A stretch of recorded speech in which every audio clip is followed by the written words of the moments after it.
What's up, my comic comrades? Today is the day. Ghostbusters Afterlife, the sequel that all of us Ghostbuster fans have been patiently waiting for, has finally arrived in theaters. We're pretty excited about this one, and we will definitely be giving you guys our review next week on the podcast, so keep an eye out for that. But we decided to celebrate the movie's release here on the main channel with a breakdown of one of our favorite Ghostbusters comics, the TMNT Ghostbusters 4-issue comic crossover miniseries. The Ninja Turtles, of course, are no strangers to crossovers, as most of you are likely familiar with their crossovers with Batman and the Power Rangers. But many of you may not be aware that they did in fact have a really fun crossover with the classic Ghostbusters back in 2014. So today we're going to start by taking a look at issues 1 and 2, and then we're going to close out our Ghostbusters weekend on Sunday with issues 3 and 4 of the series. And of course, Tim and I will also be giving a spoiler review of the new Ghostbusters Afterlife movie on Monday's Variant the Podcast. So stay tuned for all the Ghostbusters goodness your geek heart can handle. On a different note, it's hard to believe, but the holidays are already here, which means so is the holiday shopping. And if you're like me, you've already been on the hunt for solid gift ideas. Well, thankfully, Raycon is sponsoring today's episode, and their everyday earbuds make a dope gift for pretty much anyone on your list. Why? Because for a variety of reasons, more and more of us are using wireless earbuds nowadays. But choosing the right ones can be difficult because you often find yourself stuck choosing between quality and affordability. Well, Raycon decided to fix that problem by creating earbuds with great designs and premium wireless audio that start at half the price of the other premium brands. Just one of the many reasons they make the perfect gift. In fact, we've been using Raycon everyday earbuds here on Planet Variant since they first came out, and they're awesome. We use them for work and just to escape the madness of the world for a little while with some good music, a great podcast, or even an audiobook. I'm telling you, the right pair of earbuds can make a huge difference, which is why you want to hook yourself up with Raycon's everyday earbuds. Or better yet, get them for someone you care about. And to make that decision even easier for you, Raycon will give all members of the Variant Nation 20% off your own pair of earbuds right now by simply going to buyraycon.com/variant. They have several color and fit options to choose from, and each gives you incredible overall sound, an insanely comfortable noise isolation fit, a new built-in mic for even greater functionality, and 32 hours of battery life, including 8 hours of continuous play. And to make sure you're happy, Raycon offers a 45-day free return policy, so you've got every reason to try a pair for yourself. Just head over to buyraycon.com/variant or click the link in the description below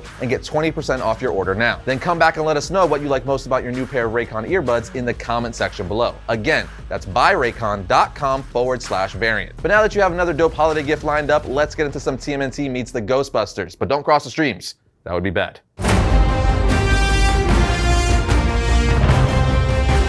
The comic starts off with captions telling us thousands of years ago, powerful immortals ruled the Earth. They then mysteriously disappeared. For a time, they inspired myth and legend, but ultimately faded from memory. Lost to history and believed by most to have never really existed at all, never to return. But really, what does never mean to an immortal? As we see ghost-like images of immortals. The issue then brings us to Japan during the Muromachi period. We see a woman kneeling before a magical portal in the woods, but she senses something saying, "It's no use in hiding. I know you're there. Come out, brother." He then says, "Ah, Kitsune, I should have realized my magic would not hide my presence from you, sister." She replies, "Indeed. To what do I owe this honor of this visit?" He tells her, "This. I could sense its power even an ocean away." She then tells him, "And so you came straight away to pry into my affairs?" He responds, "I would be certain you're not breaking the agreement." She replies, "Oh my dear brother, it's been so long. I've almost forgotten how much of a slave you could be to your little rules." At which point Crane comes out of the portal saying, "What is this? You've brought someone with you? This was not part of our deal." Her brother then says, "Treachery. You conspire with demons. A clear breach of the rules. You were only to use mortals as pawns, sister. You forfeit your place in the game and your soul." She then says, "Temper, temper, Chi-Yu.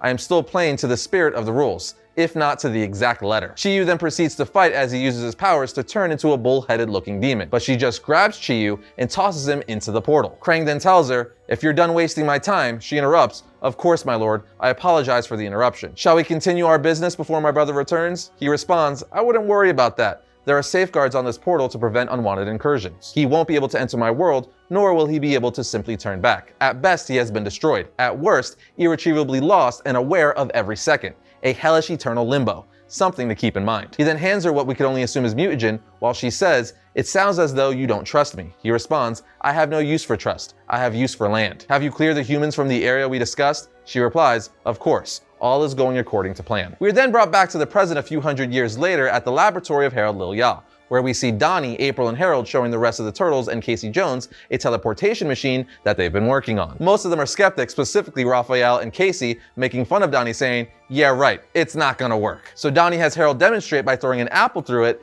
as we see it teleport to the back of Casey's head, hitting him. Leo then speaks up saying, "That's cute, Don, but did you really need us all here for that? He says, "Truth is, Leo, I asked you guys here to help me give this baby a real shakedown." As he continues to say, he wants to use it on all of them, even telling them, "It's perfectly safe. I've used it myself. Teleported to the parking lot and back. No problems." I figured just a quick trip to the lair to surprise Master Splinter. They reluctantly agree, so Harold puts in the coordinates. And as he does, a fly distracts him, causing him to accidentally hit a switch that says, "Do not touch." This causes the turtles to briefly arrive to their lair, saying, "Surprise the Master Splinter," before they are quickly redirected somewhere else. With Master Splinter turning around saying, "Is someone there?" Perhaps the television has been left on again. The book then takes us to New York City, but not the same New York City. Here we see the Ghostbusters inside of a news building doing what they do best, busting ghosts. While they're trying to trap a ghost, Egon gets knocked on his back, but Winston and Ray wrangle the ghost with their neutrino wands / proton packs, allowing Peter to catch it with one of their ghost traps. Peter then holds up the trap saying, "And that's a wrap, boys. Someone help Egon up. He looks like some kind of weird turtle lying there on his back like that." As they walk out of the building towards their Ecto-1, Peter says, "Figure that one was worth at least an extra $2,000 service charge." Ray replies, "I don't like when they get so difficult." Peter then answers, "Good point. $3,000 it is." Ray then tells him, "You know what I mean. Any Class 5 haunting this difficult to shut down typically means either a dimensional breach or a Class 7 on the horizon." Peter's all like, "Relax, Ray. One tough case is not a sign." But as we know, yes it is. Once they're in the Ecto-1, Peter says, "Besides, you and Egon built this big expensive toy to warn us if bad vibes were in the air, right? And it hasn't gone ding, so I think we're in the clear." At this point, Janine calls them saying, "Hello, Ecto-1, do you read?" Winston replies, "Go for Ecto-1. She then tells them, "You guys remember that thing Ray and Egon built? Well, what was that thing supposed to find again?" Ray replies, "Fallout from my dimensional breach." Kylie then translates, he means gods or demons making a big entrance, like the Collectors or Gozer. Kylie goes on to say, "Tell the guys that I can confirm a potential Class 7 on the east side." Janine then tells them, Kylie says a big ping. Could be nothing, could be something. Kylie then says, "That's not what I said." But Winston just replies, "Got it, we'll head in that direction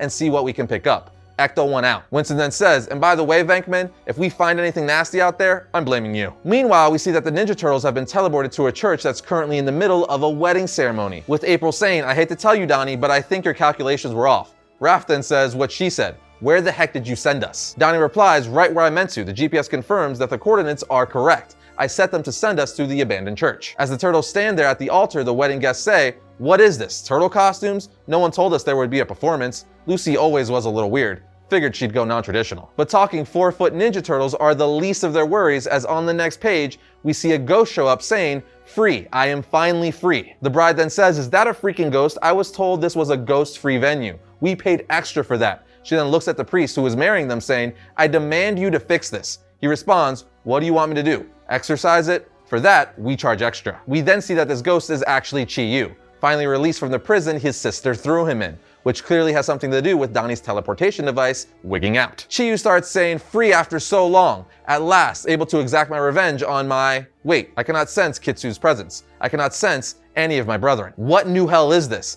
As he releases energy from his body in rage, he says, "And what has happened to me? I feel different, changed, more powerful." Long story short, the turtles start fighting said ghost, but he's a ghost, so their attacks are not effective, as everything goes right through him. Chi-Yu then realizes he can possess humans and possesses several people at the wedding, including Casey Jones. Chi-Yu then tells the turtles through Casey that, "I know you turtles, you mutants, aren't responsible for my imprisonment, but I also know you would try to stop me from taking my rightful place as ruler of this world. So I will use these mortals to tear the flesh from your bones, here and now, and save you years of frustration." But luckily for the turtles, the Ghostbusters crash the party to take down the ghost, saying, "Thermal imaging worked like a charm. Looks like nobody was hurt when we blew that wall." Peter then says, "Good, we don't need another lawsuit."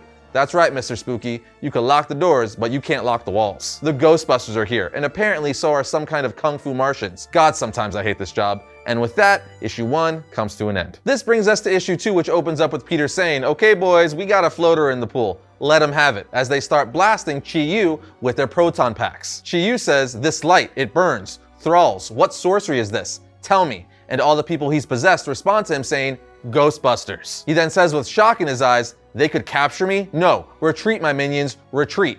Venkman then says, "He's rabbiting." Winston is like, "So is the crowd, and I've never seen an old lady move like that before." Egon speaks up saying, "They're clearly possessed. This is bigger than I thought." Raph then spots Casey saying, "Wait, don't go with them." As Egon says, "Strange, that manifestation left these anthropomorphic turtle constructs behind." Winston says, "Oh yeah, as strange as the fact that they're all wearing masks?" Egon replies, "Well, not quite as strange as that, no." Mikey then asks a question saying, "Why are a bunch of old guys shooting lasers at us?" Donnie responds, I don't know, but I'd love to get a closer look at the equipment. Ray then speaks up to Peter saying, is it me or these guys seem a little heavy to be constructs? Peter replies, yeah, I heard the thump when Mr. Swords hit the ground. Keys to Bills, easy. What do you say, Egon? Demons maybe? Egon replies, if they were demons, they'd be far more aggressive and the PKE levels are declining. So my guess is our initial assumptions were an error. There's something else. At this point, the Ghostbusters stop blasting them with their wands saying, attention, turtle people. We're ceasing fire now. April then gets in Peter's face saying, do you guys make a habit of shooting highly dangerous energy pulses in the direction of innocent people? Who do you think you are? He replies, seriously, lady? She then replies, dead serious. You're responsible for Chi-Yu getting away with Casey. Peter then puts his hand on his face saying,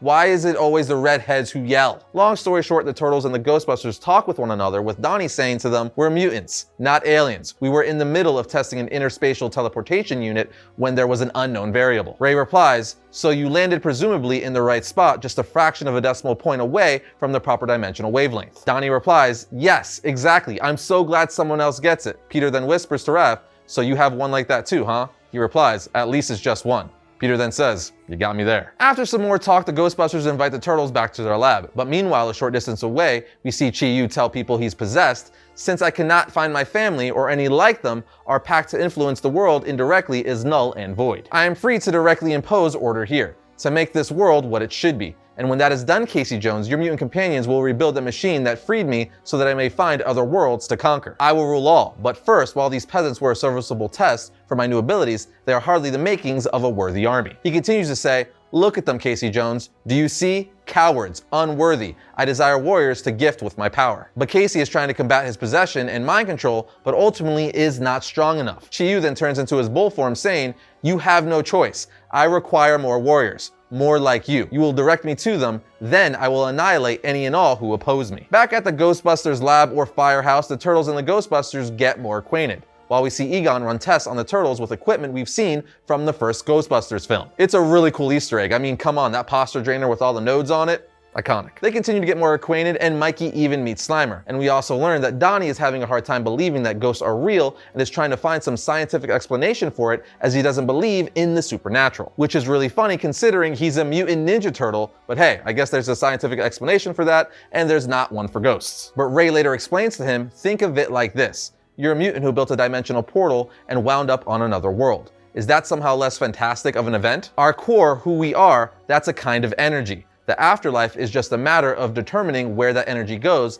and how it reacts when it gets there. That's pure science. Leave it to the Ghostbusters to give us a scientific explanation for the supernatural. Elsewhere, we are taken to Madison Square Garden where we see Chi-Yu possessing the New York Rangers hockey team and the team they're playing as he considers them to be warriors, no doubt influenced by Casey Jones, who he's also possessed. We then see him turning these hockey players into demonic ghosts. Then Casey asks, why didn't you do that to me? And he basically tells him, because you, my friend, are going to be what I use to force the Turtles' allegiance by threatening your life. Back at the firehouse, we see Ray show Donnie the ecto containment unit, ultimately telling him its power source may help you rebuild your teleportation unit to get you back to New York. After this, Janine tells them 911 just punted 1 hour away. Says someone called about a ghost with a bullhead attacking the hockey playoffs in Midtown before the call was cut off. So clearly they know it's Chi-Yu and head over to check it out. But they tell the Turtles, you can't come with us. And they're like, no way, we're not just sitting here. But Egon says while eating a Twinkie nonetheless, another good Ghostbusters Easter egg, you misunderstand. I matched the energy readings I took from all of you earlier at the church against the data collected from Donatello with more sensitive equipment here. The data is degrading. I believe that the energy signature is the key to returning you